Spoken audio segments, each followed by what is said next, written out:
As embaixadas alemã e italiana sustentavam muitos jornalistas e alguns jornais.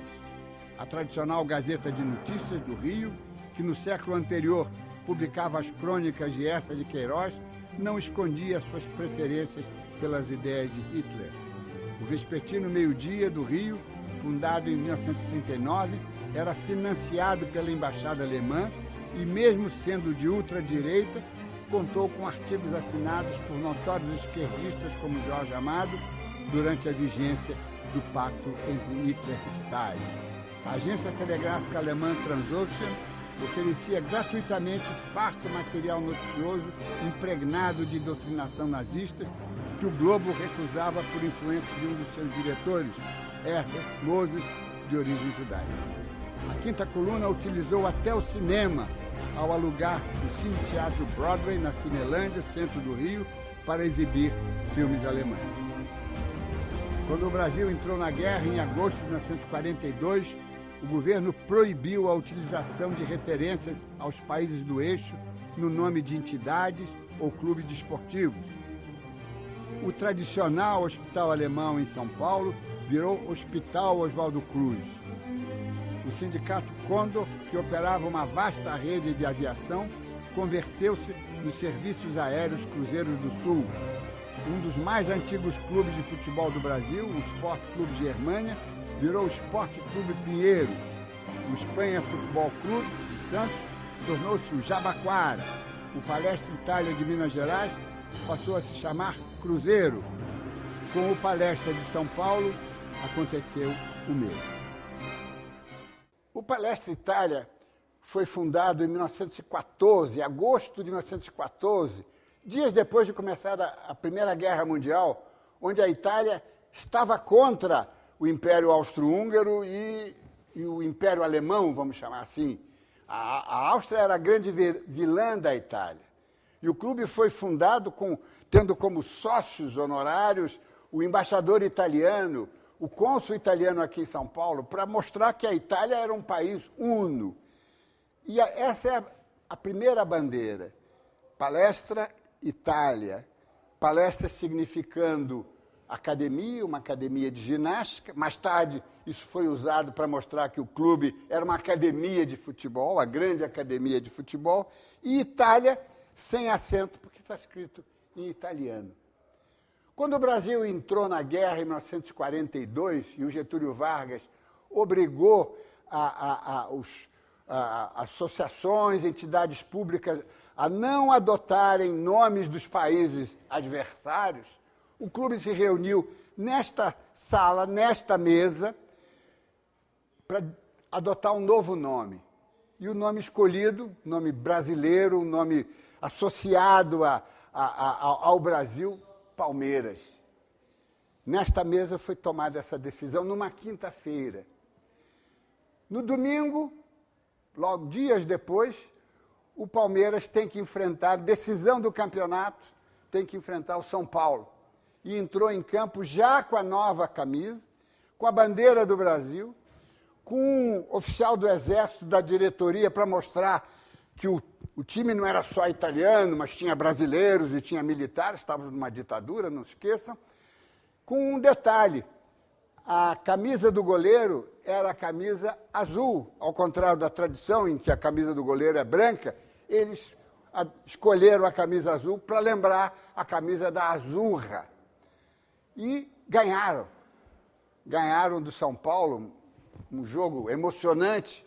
O São Paulo abandonou no meio e logo em seguida saiu essa declaração de um dos diretores do antigo Palestra e agora Palmeiras. Se não nos querem Palestra, seremos Palmeiras e nascemos para ser campeões.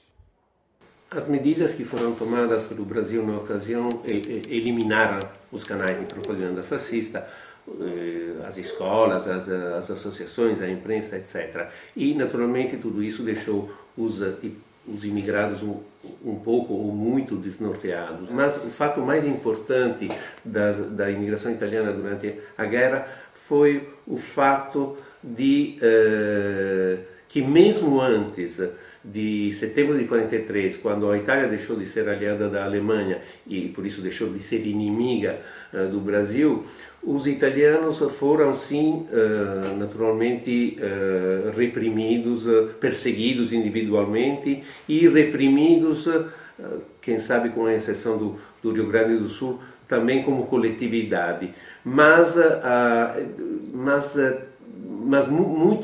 muito pouco se nós pensamos o que aconteceu aos alemães e aos japoneses. Quem mais sofreu os efeitos da guerra em São Paulo foram os nipo-brasileiros, os descendentes de japoneses. Os alemães em São Paulo eram poucos. Estavam no interior mesmo, né? Havia também, uma parte da imigração já tinha vindo para São Paulo, se concentrava em torno da Praça da Sé, e havia muitos imigrantes e descendentes também morando em Santos. E eles foram expulsos, eles foram literalmente deportados, tanto de Santos quanto da região da Sé, e foram levados para o interior de São Paulo, isso já quando o Brasil declarou guerra ao eixo, quer dizer, já no contexto mesmo do envolvimento, vamos dizer, político e militar do Brasil com a guerra. Aqui em Porto Alegre houve ataques a estabelecimentos de alemães, né?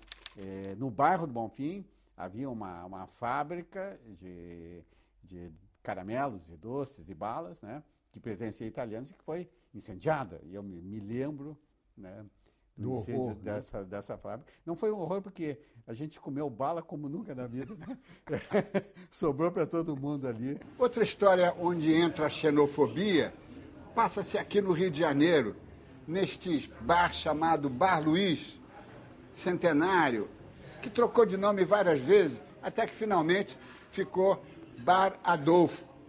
Em 1942, os estudantes do Colégio Pedro II, aqui um colégio de elite, talvez o melhor, mas aqui muito perto, saíram para a rua porque imaginavam que esse Bar Adolfo era uma homenagem a Adolf Hitler. Houve um quebra-quebra e trocou de nome para Bar Luiz, tornando símbolo da vida boêmia do Rio de Janeiro.